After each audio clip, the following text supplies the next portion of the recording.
Good. Was sitting and watching photographs Oh. while he was laid down. There's screen for Chris and we're screen for Cody. So it was kind of an open house style. Yeah. Open house. Sure they'll have. Again, not of the religious time. So everybody the terms wrong. Yeah, news. My tree house. My open house will be in this. Great. Hold on one second. Gonna share Let's the get packet this, again. set up and We'll we'll. have a couple people in the waiting room, so Oh. let me get her in and that fireflies has to go away. Enjoying your tree house. Okay, Start recording and there we then. go. We are recording. Let me double check. Jennifer, you may call us to order. We have all of our stuff and things ready. You're ready. I'm calling the Fallbrook Regional Health District monthly meeting to order on August 13th, 2025 at 6 p.m. Okay. Let's do an approval of the agenda or establish quorum. Call meeting to order. I did. Yes, thank you. Oh, Director Sam, Director Jeffries, Yes. Director Canseco, Director DeVito. Thank you. We have quorum. Good. Moving to establishing our, Pledge of Allegiance. Tom, would you join us, lead us in that? Oh, you just got voluntold. Voluntold, yes. Ready, begin. I pledge allegiance to the flag of the United States of America and to the republic for which it stands, one nation, under God, indivisible, with liberty and justice for all. Thank you, Tom. Yeah. Okay, may I have a motion to approve the agenda? Second. Thank you. Was that Sally? Salad, yes. She beat you to the. Roll call. Director Sam, Aye. Director Jeffries, Aye. Director Canseco, Aye. Director DeVito. Aye. Thank you. Very good. Any public comments? There were none online.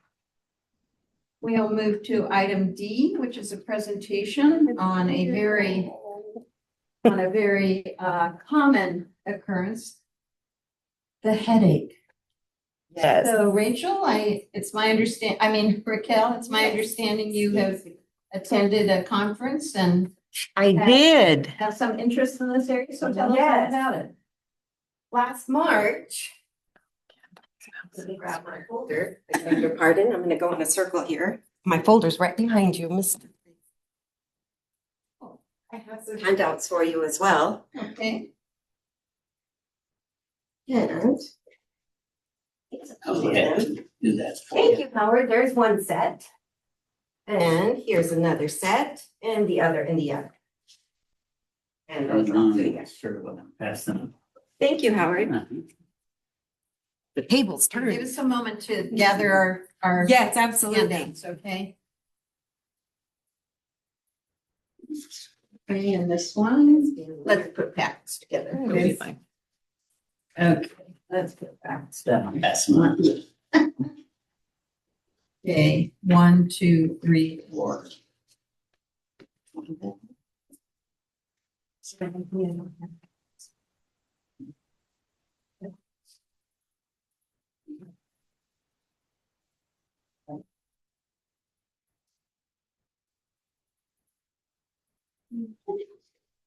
Yeah, work. Bet you did a Well, you lot. are a working board. There's that. And extras for, If anyone needs one, we'll have one in for the meeting packet. So I'll give you some background on what I did here. Last March, I had the privilege of attending Headache on the Hill, which is an advocacy group that centers on headache disorders. And during COVID, I had just this moment where I just couldn't take it anymore. I figured I need to do something about this. And they were looking for people who spoke Spanish and English, and they wanted to see if you were available to go to Washington, D.C. and talk to your legislators, to your Congress and your senators. And I got chosen from the state of California and Southern California, which was really cool. I I thought it was interesting, and I said, okay, I'm going to do this. So I'm going to give you some information on why. And basically my headache journey is what I've called it so far. My first headache happened when I was 8 years old. I remember going to my mom and dad's room and holding my head, and I didn't know why it hurt so bad. My mom just met me at in the room, and she goes, "What's happening?" She said, "Did you hit your head? What happened?" I said, "No, I don't know. It just hurts." She gives me some medicine and says, "Go to bed. You'll be all right." That headache lasted 2 days. I was 8 years old. I didn't know what to do. I go back to school, and the teacher asked me, "What happened? Why were you absent?" And I told her, I said, "Well, I had a headache." And she says to me, "Oh, no, kids don't get headaches." And so I just kind of shrugged and went and sat down. It went on through high school, through junior high and high school. My really bad headache, what happened in high school, in junior high, and I was 13, and I got a migraine that lasted 10 days. The doctors recommended that I get on birth control, and my parents did not take me back to see that doctor. When I was in college, I got meningitis. I was unable to complete college because of that. The illness was just, the headaches were just so severe that I couldn't continue. I couldn't go to school. I couldn't do what I needed to do. It became fruitless. So I ended up getting married, had a family, and unfortunately the headaches persisted. And I didn't have any medication until I was about in my 30s.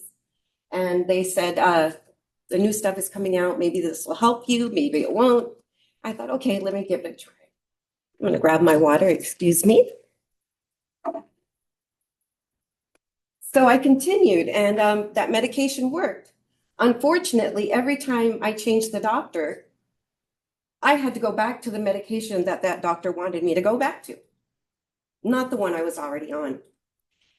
And that didn't make sense to me. I was like, okay, well, I already know what works for me. And that was part of the legislation that they had, which was called the Safe Step Act. And it became so important that I figured, you know what, if I'm going to do something about it, I'm going to go all the way to the top. And I said, okay, let me see what I can do. And I found the Headache Alliance, and that's what I've been doing. And it's been a journey. I go to the Congress people and senators' offices, and I ask them to fork over money. We need more funding. We need more money. You guys need to help. And this last year, we did to the co-sponsor of the Safe Step Act. And then we also did the NIH funding, National Institutes of Health funding. Unfortunately, these last couple of years, they've lost billions. And I also asked for more money on funding the Veterans of Headaches for Centers of Excellence. These were our amazing programs that started. They started for the veterans because they didn't have anything for them. Migraine diagnoses were increased 27% among all branches of the armed forces from 2001 to 2007. 92% of military personnel have mild TBI, have post-traumatic headaches. 36% of veterans completed a 12-month deployment to Iraq have migraines. So that was another reason why I did it. My son-in-law came back from Afghanistan really sick, and he needed help. And so that was my experience at Headache on the Hill. And it was really fun. We got to go and talk to our legislators. I went to Darrell Ice's office. He wasn't there. Talked to his people. Tried to talk to my people from Riverside County, and that didn't work either. But their people, fortunately, their staff was really good, and they helped and they listened. And so we're hoping that the funding will happen. So it was an experience of a lifetime. I hope I get to do it again someday. It felt like I did something. So, You know, Raquel, first of all, You know, we say in writing, when you're teaching writing, write what you know. And you're doing what you know. Right. And that is a real gift to the larger community, that you're coming from an experience. Yeah.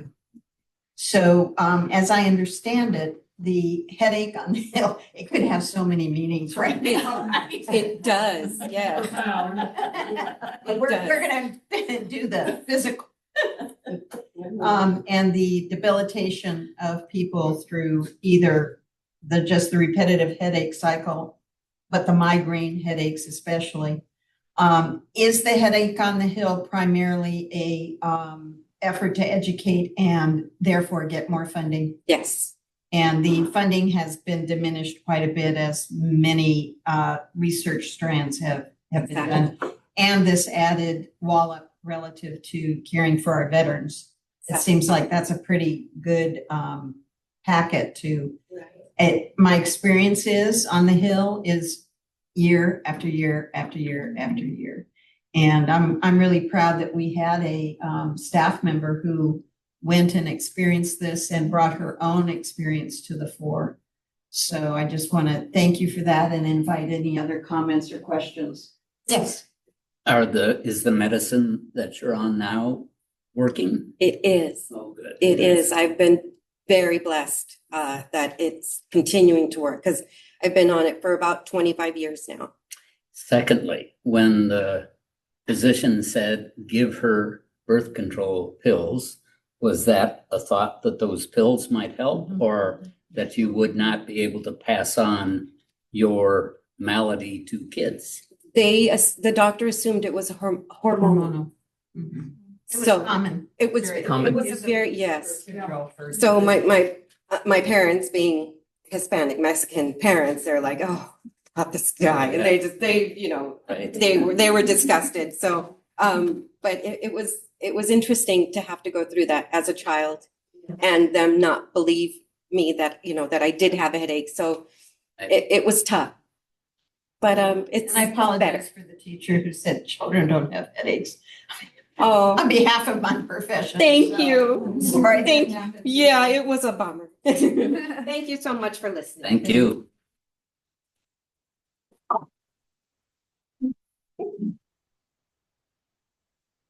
Okay, so we'll continue on here. We're moving to item E, and it is the consent items. Does anybody wish to pull a consent item? May I have a motion to approve the consent items? I'll second that. All right. Okay, Sally. we'll do a roll call. Director DeVito. Aye. Director Canseco. Aye. Director Jeffries. Aye. Director Salmon. Aye. Thank you. Moving on to item F, discussion items.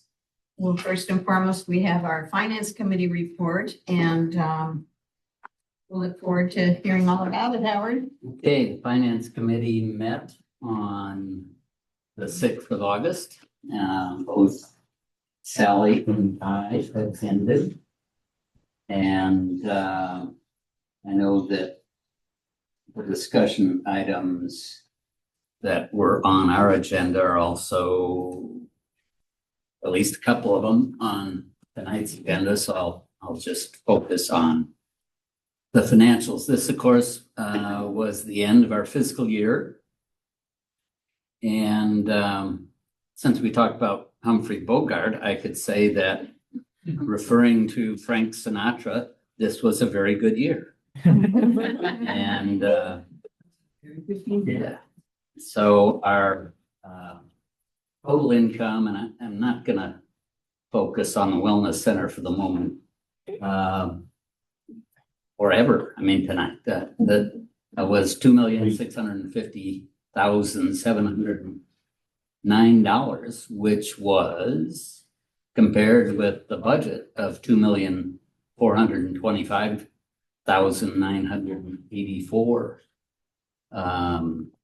dollars, which was 224,725 above our budgeted income. So, congratulations on that. Most of our income, of course, comes from property tax, and we thank the property tax or the people who own property for doing that for it. Our net operating income was $902,237 compared with the budgeted $723,445. So it was a great year. We held our expenses pretty close to budget. And with that income overage, we're able to use dollars for our development and for our community organizations. In fact, our community development disbursements expense was $1,092,767. Very good. I'm not going to leave the Wellness Center behind. Because of the way we allocate revenues, I'm going to focus on our expenses for the Wellness Center. And the actual expense for the Wellness Center was roughly $600,000. And compared for our budgeted expense of $778,940. So a significant reduction or savings in terms of expense. Now, in this case, perhaps we're not all that happy because had we the facilities and the staff and the programs, we could have used more of our money. But next year, I think a lot of that will change, and we're looking forward to the plans that you all have. So thank you for that. I'd like to just comment on our compliance with section 53-646 of the California Government Code. And we have our investments in three different funds. One, the Local Agency Investment Fund, we commonly call LAIF, and its primary investment objectives are safety, liquidity, and yield. And as of June 30th, we had $398,724 in that fund, which represents 4.92% of our investment portfolio. The average monthly effective yield for June of 2025 was 4.269%. Another fund is Cal Trust, and its primary objective is to safeguard preservation of principal. We are invested in two different Cal Trust funds, and as of June 2025, our net asset value in both those funds were $6,251,248, representing 77.21% of our investment portfolio. In those two funds, the medium-term fund had a 4.24% yield, and the liquidity fund 4.89% yield. Would have thought maybe that'd be reversed, but it's not. The third fund is California Class, which is the California Cooperative Liquid Asset Security System.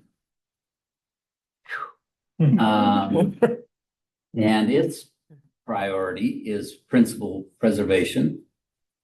As of June 30th, 2025, its balance was, our money in that fund was $1,446,826, representing 7.87% of our portfolio. And in June of 25, we got $5,150 in earnings, and its average yield was 4.08%. 3.433%. So the investments of our district are in compliance with the district's 2024-25 investment policy, in addition to the section 646 of the California Government Code. That is my report. I'm Thank open you, any sir. questions. Thank you. If you scroll back down, I just want to ask one question, or up, I guess. Okay, so there is good, there is good. So in terms of our CalPrest, it looks like in June, we earned $21,384.74 in that, In those two funds. in those two funds. So we're all hovering, all the funds are hovering at four-ish,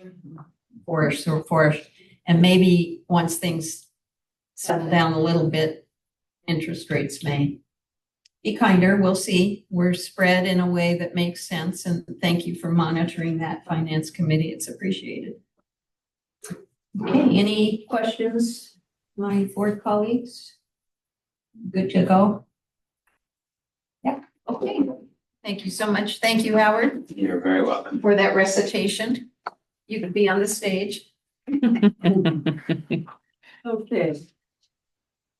All right, we will move to the next item, which is F2, consideration of resolution 471, providing workers' comp coverage for interns and volunteers. And I'm glad to see this on because it's an important formality that we need to always have. And I'm glad that it's we're being reminded or we're formalizing our commitment to that. So we all have a copy of the resolution. Okay. So, do we want any information about this item or? Well, I'll just give a little bit of context background. Keep in mind, we've just switched our workman's comp insurance away from Beta and into SDRMA. When we made the switch, we didn't see an immediate need for volunteer or internship coverage.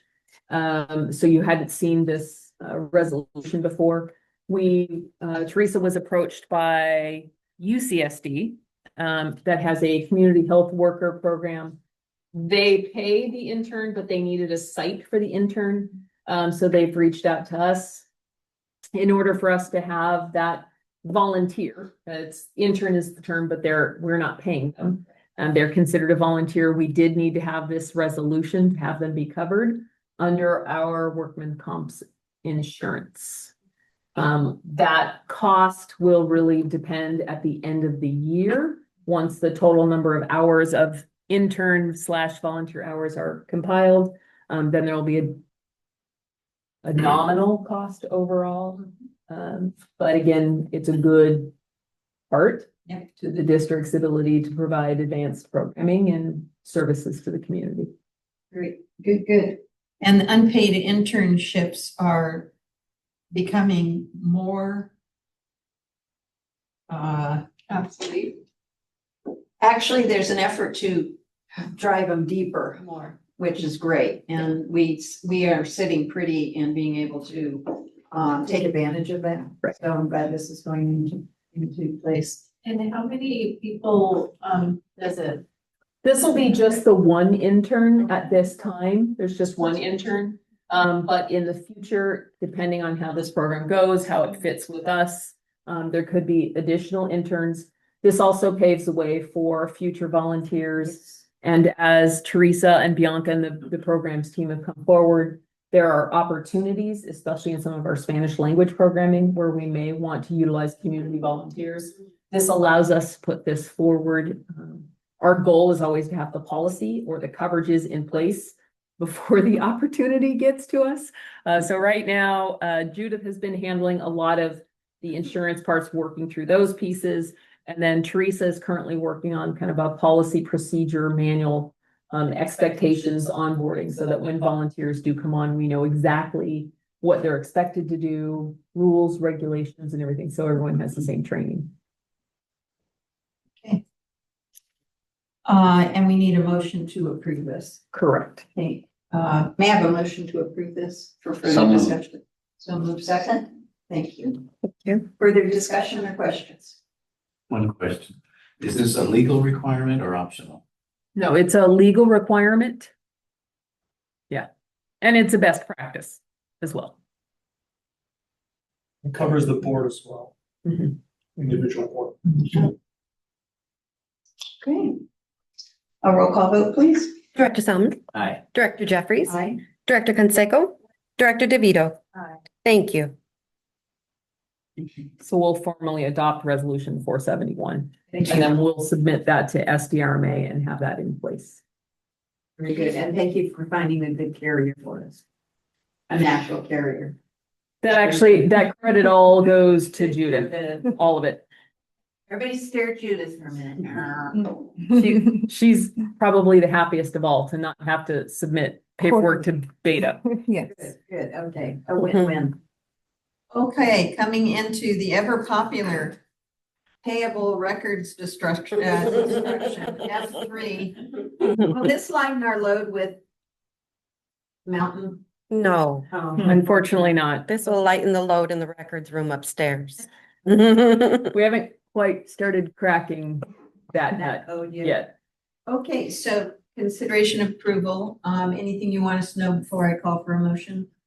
It's old stuff. Okay, so I'll call for a motion for further discussion among the board members. May I get a motion to approve F3? Thank you. Second. Thank you. Very good. Discussion. Get you down on that in a minute. The mysteries of That's right. destruction of records. You'll likely be seeing this on every agenda, Okay, so we can get some of the stuff cleared out. Mhm.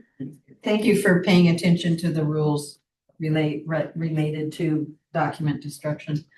And that's Raquel, and she's following up with Alex because our Very old record retention policy was a mystery. cumbersome. Okay, Raquel, let's do a roll call. Director Salmon. Aye. Director Jeffries. Aye. Director Conseco. Director DeVito. Thank you very much. Okay, moving to F4.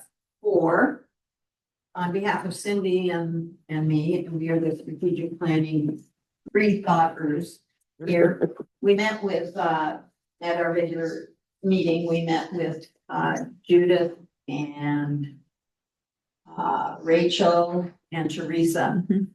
to really get all of the multiple viewpoints within the organization to make sure that we cover in our next level of strategic planning items that make sense to move us forward in the future. So what we're looking for, before we go into actions for each of these and game plan for obtaining them, we wanted to check with all board members. And Cindy, of course, was involved in this, so yay boo on that. These are the things that we feel warrant added, increased, and intentional attention by staff, by board members, and through the budget. We're going to be looking at certainly year one, the 25-26, with more detailed plans once we approve the strategic priorities. And we will be moving into a 3-year strategic plan so that we get the long run going too, but we're going to concentrate on 25-26. So I'm going to entertain conversation.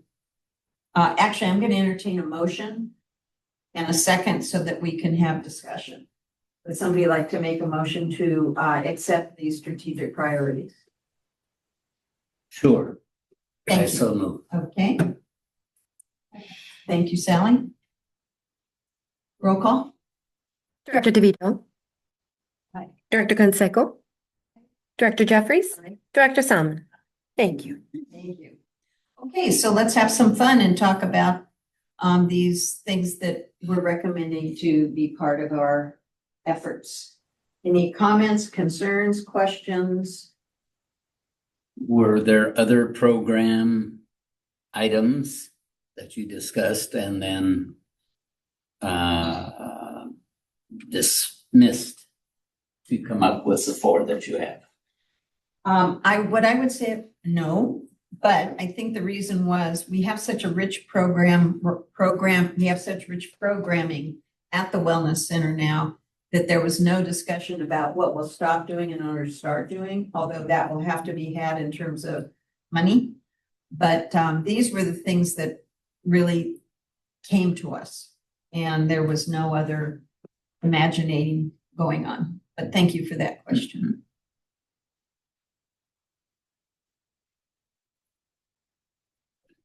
And the diabetes prevention for youth, would that be kind of in correlation with the lifestyle program that's already in place? Or will that be like a totally separate offering? So I'll add on to that one. The Skinny Jeans Project, who we partner with, the J. Moss Foundation, for our support of our current DPP program.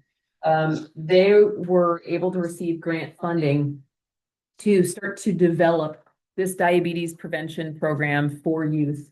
Because of our partnership with them, and because, let's face it, we're the best, we ended up being a good flagship partner for them. So a lot of the work that Teresa and Bianca put together have been able to help inform and guide this grant and research that they did. So the idea is, as they outline the curriculum and that program, we'll be able to roll it out here first. We were able to be a recipient of some of the grant funds that they received for that. So we'll receive some funds from that effort as well. But the plan, the program, will be contingent on their development of it, but we will continue to host inside it. So yes, it is an ongoing extension of that lifestyle change program, but it is a newer aspect. And will include families. Yeah, the whole idea is that it's not just children independent of the family unit, which is not been shown to be successful. But if you put the whole family unit together, then you can see some success towards that. Yeah, that was my question with the family offerings. Is it just target topics for a family that affect the whole family, or specifically like the parents? It's In connection with relation. It's a little bit of both. Okay. So that's why it's a broad term, Okay. is that we want some offerings that the whole family can attend to. But then we've also had some interest in parenting classes. So something that would specifically be for that component of the family unit. But we're still going to be fleshing that out of what that looks like and what options we have. And go ahead. What kind of interface with the schools? A lot. Yeah, that'll be in the action plan. We'll be talking, and we're gonna not duplicate, but coordinate. Okay, Good. so we'll see how far we can go and how much we can do.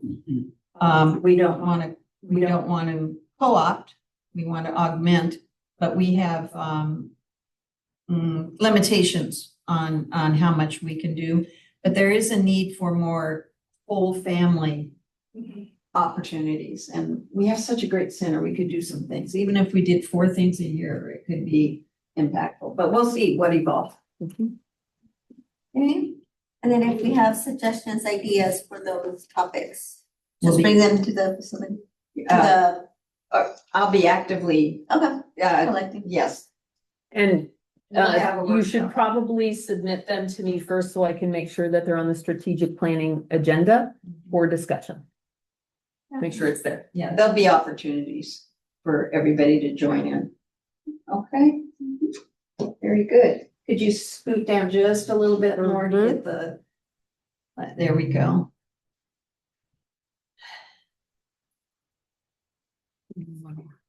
That was all about there. So is that navigation services for seniors similar to the round? Roundabouts? Roundabout? No, but Making sure that seniors can deal with that. listen, I'm willing to have that conversation with the circulation committee of the Fallbrook Planning Group. Roy? Okay, no, the idea is to strengthen and support those services that seniors are already communicating with CATIA for regarding housing, basic needs, various services, making sure that we're continuing to support that as well. And Howard, you spotted something in these priorities.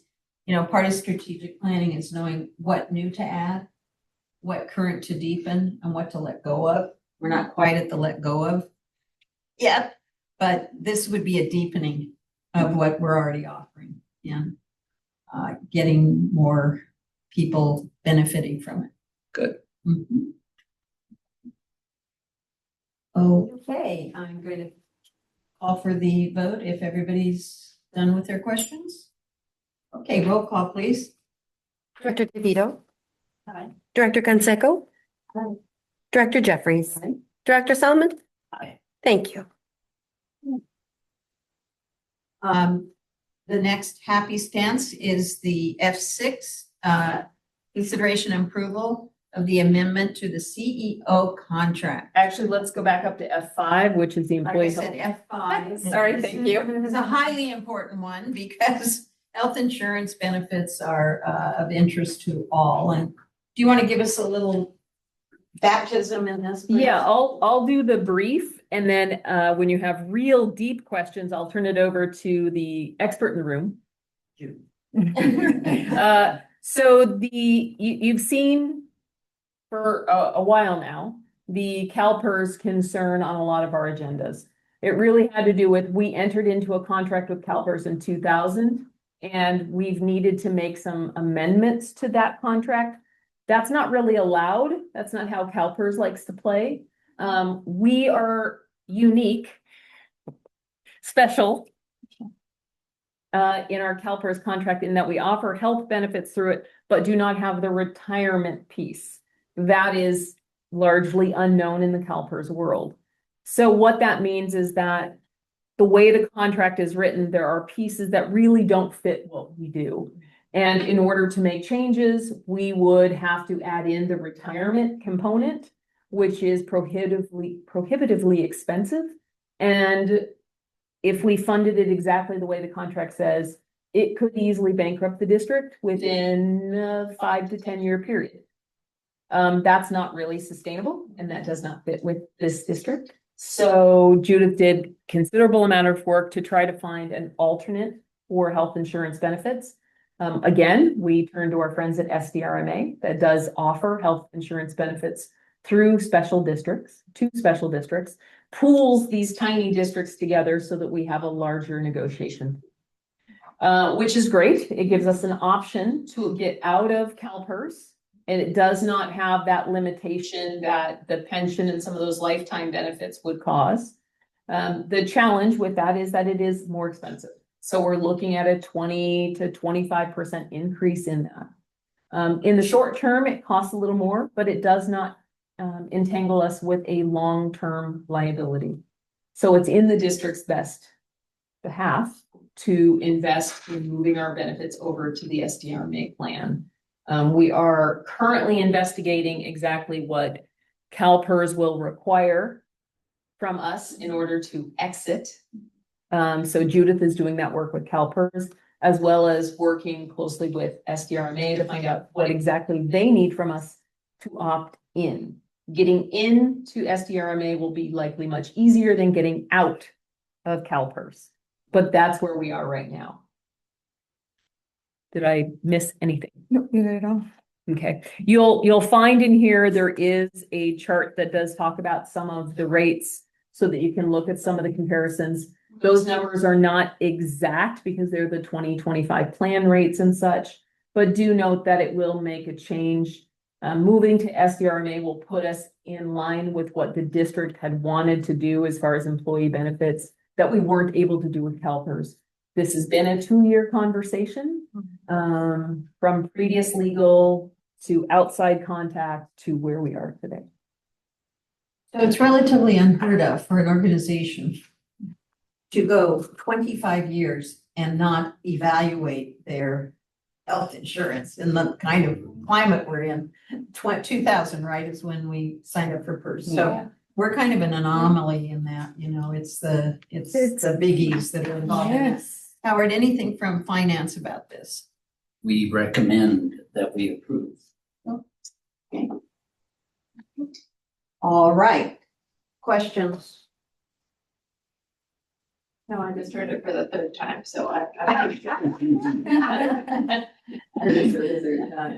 So we're mostly bringing this to you now so that we can start that CalPERS extraction process, if you will. There isn't anything that you'll be signing this evening, but we wanted to make sure that you were fully aware of it so that as resolutions and Yeah, there's gonna be contracts, resolutions, things, and specific windows will have to meet according to whatever they give us. So it may be that they move quickly, or they may make us wait months. So I'm not quite sure yet, but Those are the challenges, right? You're saying that I said, yeah. yeah. would it be any fee also, or just more of like what we have to? I don't We think don't know. I think outside parties, I've not asked the CalPERS analyst directly what it would take to exit. But other like SDRMA and Prism have indicated that CalPERS may be curious about why we don't show any retirees, and that they may ask us to look into that. So I don't know if the question to that would be fines or fees or penalties. I don't know. So it would be an unknown because nobody has looked at the district for 25 years. We'll have to wait and see. But again, the long-term savings, the long-term Yes. liability savings. the Yeah. long-term liability savings justifies whatever we have to do to get out of the Right. CalPERS pool. Yeah. I told Rachel, hopefully we get really lucky and they just say, okay, you can get out. Yeah. You're so unique, unicorn. Yes. You little gnat You. unicorn, Go. please. Be free. Good. Bye. Well, we'll wait to hear about that, but for today, in order for Judith and Rachel to do their magic, I'd like a motion to approve the employee health insurance benefits as presented. That's the goal here. That's what it says here. Is this an action on It's mostly informational, so we don't really need anything, because again, I don't have contracts or Just anything. saying the proof. Yeah, it should have just been informational. Okay. Yeah. Like I said, we're not going to take action tonight, but we are fully informed that you are forging ahead. Fair enough? Okay, very good. Let's move to F6, consideration and approval of the amendment to the CEO contract upon the stellar evaluation of Rachel's performance. We are ready to issue an amendment to her current contract, which we received for review. And I'll entertain a motion to approve that contract, a second, and then we'll open discussion. I'd love to make a motion to approve. I would love to second that. Roll call, please. Director Selman, Aye. Director Jeffries, Director Canseco, Director DeVito. Thank you. So approved. Good to go? All right. F6. Thank you very much. F7, you're very welcome. Very appreciated. F7, consideration and approval of youth fitness grant application. Motion to approve, Motion to approve. okay? Second? Second. Okay, discussion. Just a side note of context, we budgeted $20,000 for this particular grant program. Conveniently, they all asked for 5,000. And the math, conveniently, this truly is not staged. We had 4 applications, they all asked for 5. The math works out to that. Was these the same 4 that did last year too, or? is there any new one? 3 are the 3 are the same, 1 is different. We got a girls softball this year. Very good. Okay, roll call vote. Director Selman, Aye. Director Jeffries, Aye. Director Canseco, Director DeVito. Thank you. Okay. Approval of the estimate proposal for the Community Health and Wellness Center ADA sidewalk and ramps project. Our health center is going to be ADA compliant. Yay. Okay, let's get a motion in a second for discussion. The facilities committee reviewed that today, and we recommend and move to approve. And you so moved too? Mhm. Okay, and can I have a second? Okay. Roll call? Director Salmon. Director Jeffries. Aye. Director Canseco. Director DeVito. Thank you. Would you like background on it, or you just want to move forward? Oh, let's move. I'm sorry. I ran No, through. no, it's totally fine. No, No, No. perfect. We're ready. We know I'll about, bug you. I'll do it. Yeah. Yeah. we've digested that before on 2 or 3 occasions, so it's nothing new there. Okay, it looks like we're moving into closed session. I know you're very sad about that. but you can wait outside, wait we'll bring it outside. back in. Or not. I'll even tell you what happened. After it's been reported out after. Right. Good to see you, bud. Glad to Bye-bye. have you here. Roy, the carnival looks pretty good. Recording. Yeah, I bet. See y'all later. Bye-bye. They're so expensive.